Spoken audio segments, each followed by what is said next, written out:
Hello, everyone. My name is Evan. I'm here with Chase and Sherif, and we are presenting our gearbox design for ME3250. We were tasked with making a gearbox with shaft and gears that had an input speed of 2,400 RPM and an output speed of approximately 105 RPM, and the horsepower it would deliver would be 60 horsepower. So given this information, we figured out the torque and our gear ratio. And from there, we figured out that the ideal amount of teeth would be around 16 teeth for the first gear, which would make our other gears, that would be for the gear 2 and gear 4, and that would make our gear 3 and gear 5 have 77 teeth. And from there, we calculated the torques associated with those gears. After that, we figured out the minimum diametral pitch to be 5 teeth per inch, and then the diameters of each gear as 3.2 inches for diameter for gear 4 and gear 2, and 15.4 inches for gear 5 and gear 3. And we also calculated the pitch line velocity and the transmitted loads. All right, and for here we have to do a little analysis for gear 4. We have to check the wear and the bending of gear 4 and make sure that the factor of safety given at the end or found at the end would be within range and within limits. So we first start off with gear 4 with the wear analysis. As you can see on the screen, there's a bunch of values. Most of these values are from tables or graphs. We come down to sigma C on the bottom, and from sigma C, we found out that it's going to be equal to 206 kpsi. And from that, we can move over to finding the expected life, expected revolutions, to be equal to 3.59 times 10 to the power of 9 revolutions. From these revolutions, we can go to a graph in the book and find that our Zn value is equal to 0.95. And with that, we can find our contact stress value. Our calculated contact stress value of the gear would be equal to 260 psi. In the book, we are given a table with materials for gears and their contact stress um, values. As you can see, we chose grade 3 nitrided steel for gear 4, which gave us a 275 kpsi value. Our factor of safety against contact stress would be equal to 1.27. And for our bending, we move forward to finding that our factor of safety will be equal to 1.18. Although it seems that it's less than 1.2, we found that it was within acceptable limits. Again, we reiterate for gear 5, gear 2, and gear 3. It's the same process all over, however, the values change a bit, and thus the values pulled from graphs and tables also change. For our gear 5, we had a diameter of 15.4. The diameter affects a lot of our values, and thus the values did change as I said before. Our sigma was calculated to be equal to 41.2 kpsi, and our sigma c was equal to 94 kpsi. We found that our sigma OC from the table would result with a grade 2 carburized steel, which gives us a value of 195 kpsi, and it gives us a gear bending stress of 70 kpsi as well for a grade 2 carburized steel. From that, we can calculate our factor of safety against contact stress to be equal to 2.075, and our factor of safety against bending to be equal to 1.6. Same thing again for gear 2. However, here, as you can see, the face width is equal to 1.5, unlike the face width for gear 4 and gear 5. Moving forward, we see that these calculations result in a sigma c value of 115 kpsi, and a resulted life of 1.728 times 10 to the power of 9 revolutions. As you can see, the calculated gear contact stress would be equal to 154 kpsi. Pulled from the table would be a grade 1 flame hardened for gear 2, which results in a 170 kpsi allowable stress. We calculate our sigma allowable contact by multiplying the stress the the gear contact stress pulled from the table by our ZN value, and we find out that our factor of safety against contact stress would be equal to 1.3. As for bending, our factor of safety against bending would be equal to 2.463. And as well, here as well, we chose a grade 1 flame hardened for gear 2. As for gear 3, similar like gear 2, the face width value is equal to 1.5. From that, we calculated a sigma C value of 52.7 kpsi and a sigma value of 12.6 kpsi. Pulled from the tables, we chose a grade 1 steel through hardened for both.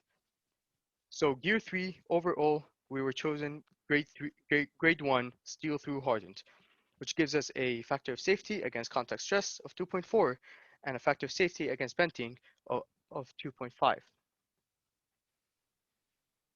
So now that we finalized what the gears would be, we moved on to designing the shaft. Now from the gears, we knew that our thrust would be 984.771 pound force and 4,739.211 pound force, and we can calculate the radial load or the radial force because there's a pressure angle of 20 degrees, and that's shown here as well. And we use the length of the shaft because we knew what size our gearbox would be to calculate the reaction forces using the free body diagram. And from there, we calculated the shear and moment diagrams and found out that our critical points would be at points I, J, K, and M as shown on our shear moment diagrams. All right, for this part, we are going to be assessing each of these points and determining if they will survive or if they will fail. As you can see, for point I, the maximum moment is 7,151 pound-force-inch. And our torque at that point will be 7,582 pound-force-inch. From that, we move over to choosing a 1050 cold drawn steel with a ultimate tensile strength of 100 kpsi. A lot of these values on the next picture are pulled from different graphs, and we calculated an endurance limit of 33.131 psi. And from that, we were able to determine our diameter to be around roughly 2 inches, and for a larger diameter of 2.5 inches on the next part of the shaft. We next recalculated our endurance limit, as the first one was a estimate. Our newly calculated endurance limit is 30.1 kpsi. Our sigma prime alternating will be equal to 13,903 psi, and our sigma prime mean will be equal to 10,965 psi. Using the Goodman criterion, we found a factor of safety against fatigue to be equal to 1.7, and a factor of safety against yielding will be equal to 2.3. We repeated the same method for the right of point I, for point K, and for point M. As you can see, the factor of safety against fatigue for the right of point I will be equal to 1.45, and factor of safety against yielding will be equal to 1.9. As for point K, the factor of safety against fatigue was equal to 1.6, and the factor of safety against fatigue for point M is equal to 3.08. After assessing the situation, we determined that all these values were within reasonable amount and that they were within the correct limits. Next, a deflection analysis was done on the shaft using a finite element analysis. First, a model of the shaft was created in SolidWorks and imported into a program called FEMAT and analyzed using a program called Nastran. And the forces from the gears were added to the shaft, and then the bearings were added as fixed supports onto the shaft. And as you can see in this picture, we have the shaft in its deformed shape with a contour of the total translation. And while the image, the picture, looks quite extreme, the maximum point of deflection is at those critical points, which we had calculated and shown in our shear and moment diagrams. but the maximum total deflection is 0.000557 inches. So actually quite small deflections for this shaft. Once the deflection analysis was done, we could go through with our bearing selection. So for a bearing at point A, which had a shaft diameter of 1.25 inches, so the inner diameter of that bearing would have to be 1.25 inches. A load of 6,700 pounds force was calculated, as seen in the top left. Through these two numbers, we were able to pick out a bearing at SFK Bearings that went by the name of CRL10A, which was a single row roller bearing. The inner diameter of this bearing was 1.25 inches. The outer diameter is 2.75 inches. The basic dynamic load rating was about 10,000 pounds force, and the basic static load rating was about 9,000 pounds force, which is well within our 6,700 pound force maximum load. And we did the same process again for point B, where the shaft diameter was 1.625 inches, and the load calculated was about 34,000 pounds force. And then using these two numbers, again, we went over to SFK Bearings and picked out another single row roller bearing. This one by the name of NJ2309 ECML, which had an inner diameter of about 1.7 inches and an outer diameter of about 3.9 inches. This bearing also had a basic dynamic load rating of about 36,000 pounds force and a basic static load rating of about 34.4 pounds force, which is again well within our calculated load. So once we had those bearings done, we went over and got some retaining rings for those bearings and for gears in order to keep them on our shafts. So we had to, in order to keep the bearings from slipping, we had to find a retaining ring for a 1.25 inch shaft and a 1.625 inch shaft.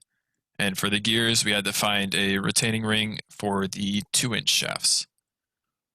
So in the middle of your screen here, the product number for the 1.25 inch shaft was N1300, and then 112 for the 1.25 inch shaft, 162, and 200 for the 1.625 and 2-inch shafts, respectively. And these fit our needs for the shaft diameter and groove diameter, and also fit our needs for the allowable axial thrust that was calculated earlier in each point. These retaining rings were found in archonring.com, which was a major provider of retaining rings. And once we had a retaining ring or set of retaining rings selected, we did some key calculations in order to find how big our key would have to be for each gear. So we took the maximum torque, calculated where we would need a key, which was about 7.6 thousand pounds force per inch. The diameter there was 1.625 inch. And our gear hub lengths were 2 inch each. And from there, we calculated the force using the torque and radius, which came out to about 9.3 thousand pounds force. And we used the material 1020 CD steel, which has an SY value of 57,000 PSI. And we assumed a thickness for the key of about 3/8 inch. Using all these data points, we were able to calculate the length of the key for about 1.31 inches, which was well within our maximum of 2 inches. Thank you for listening to our presentation.